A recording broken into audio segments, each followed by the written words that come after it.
Yang juga dianjurkan oleh para ulama sebelum datang Ramadan, selesaikan masalah kita. Kalau ada masalah dengan siapapun, selesaikan. Kalau kita menzalimi orang, segera minta maaf. Jangan tunggu bulan Ramadan baru minta maaf. Atau tunggu Idul Fitri. Soal maafkan soal hari raya katanya. Tidak, kapan? Punya masalah sekarang minta maaf. Sekarang cek.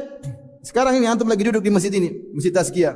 Antum pikir coba, saya punya masalah sama siapa? Coba pikir. Satu-satu cek, istri ada masalah enggak? Suami ada masalah enggak? Anak ada masalah enggak?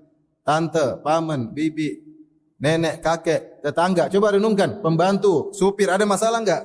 Kawan, pikir, coba pikir sekarang. Kalau bisa selesaikan sebelum datang bulan Ramadan.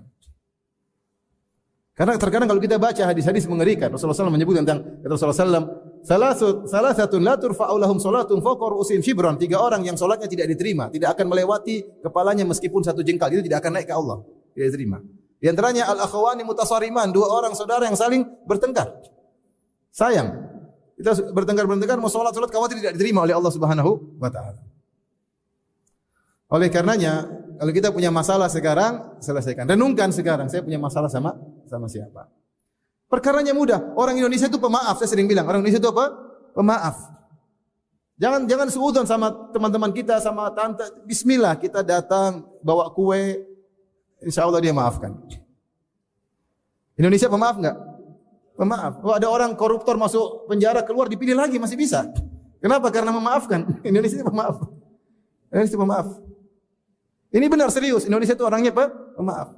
Kalau punya masalah, kita datang baik-baik. Insya Allah kalau dia masih buang muka sabar, bawa kue. Kalau kuenya nggak diterima kasih istrinya, istrinya nggak terima kasih anaknya. Biar selesai hidup ini tidak ada masalah sama orang. Karena kalau kita ada masalah nanti urusannya di akhirat. Kita nggak pingin urusan di akhirat. Di akhirat sudah setengah mati nanti. Dibangkitkan dalam kondisi telanjang, tidak bawa apa-apa, belum disunat, matahari di jarak 1 mil. Masih urusan lagi sama si fulan, sampai si fulan mau pergi ditahan orang, urusan panjang. Kita pingin meninggal, tidak ada urusan. Memang mustahil, tapi kita berusaha. Ada orang memang tidak mau selesai urusan dengan kita, ada memang, tapi tidak banyak. Biasanya mau. Yang penting kita merendah, kita mengalah, korban dikit duit, tidak ada masalah. Sampai begitu pentingnya adanya persatuan. Sampai sebagian ulama mengatakan, boleh zakat dikeluarkan untuk mendamaikan orang yang bersengketa, boleh.